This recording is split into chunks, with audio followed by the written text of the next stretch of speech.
वैजापूर तालुक्यातील जळगाव, खिरडी, करंजगाव, दहेगाव येथील शेतकऱ्यांनी सिंचनासाठी बोर दहेगाव प्रकल्पातून पाणी सोडण्याची मागणी केली होती। याबाबत आमदार रमेश बोरनारे यांनी सदर कार्यवाही करण्याबाबत जिल्हाधिकाऱ्यांना पत्राद्वारे सूचना देखील दिल्या होत्या। त्यानुसार जिल्हाधिकाऱ्यांनी कार्यकारी अभियंता यांना अटी व शर्ती घालून पाणी सोडण्याबाबत सूचना दिल्या होत्या। मात्र प्रशासकीय अधिकारी मंगळवारी सकाळी धरणावर पाणी सोडण्यासाठी गेले असता शेतकऱ्यांनी त्यांना विरोध केला। दरम्यान शेतकऱ्यांनी नदीपात्रात पाणी सोडल्यास पाण्याचा अपव्यय होऊन मोठ्या प्रमाणात पाण्याची नासाडी होईल। नदीपात्रातील केटीवेर बंधारे हे सुस्थितीत नसून पाटाची देखील नादुरुस्त अवस्था आहे।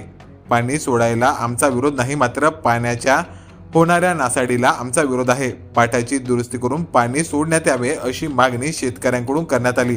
दरम्यान याबाबत दुपारी 2:30 वाजेच्या सुमारास नांदूर-मधवेश्वर पाटबंधारे विभागाच्या वैजापूर येथील कार्यालयात शेतकऱ्यांकडून याबाबत लेखी निवेदन देखील देण्यात आले आहे। निवेदन दिले, तुम्ही काय मागणी केली? प्रशासनाला निवेदन देऊन अशी मागणी केली की आज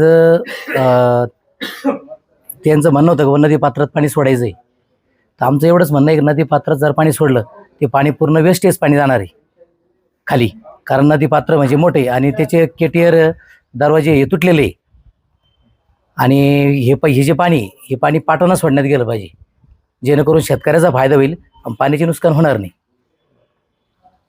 प्रशासकीय अधिकाऱ्यांची चर्चा केली, काय मार्ग निघाला का? मार्ग निघाला म्हणजे तिथे येऊन बघू म्हणे, बस प्रत्यक्षात काय पाणी करू म्हणे, तिथं आणि दुरुस्ती करून घेऊ म्हणे आणि मग पाणी सोडू असा विषय निघाला।